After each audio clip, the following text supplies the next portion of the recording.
मिरज तालुक्यात आंबेडकरी कार्यकर्ते आक्रमक झालेत। मिरजेत आंदोलकांनी गेटवर ठिय्या केल्या, अधिकाऱ्यांची बाहेर पडण्याची गोची झाली। सकारात्मक चर्चेनंतर आंदोलन स्थगित करण्यात आलं। मिरजमध्ये आंदोलकांचा गेटवरती ठिय्या करण्यात आलाय। मिरज तालुक्यात आंबेडकरी कार्यकर्ते आक्रमक झालेत। मिरजेमध्ये आंदोलकांनी गेटवरती ठिय्या केल्या, अधिकाऱ्यांची बाहेर पडण्याची गोची झाली आहे। तर सकारात्मक चर्चेनंतर आंदोलन मात्र स्थगित करण्यात आलं।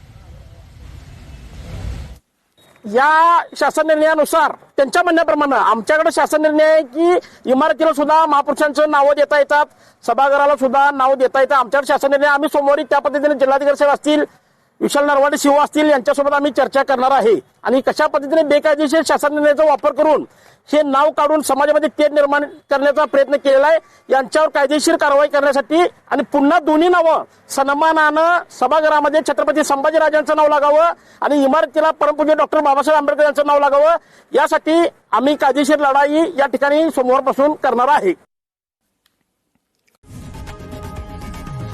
लोकशाही मराठी ऐका, पहा, जागरूक रहा।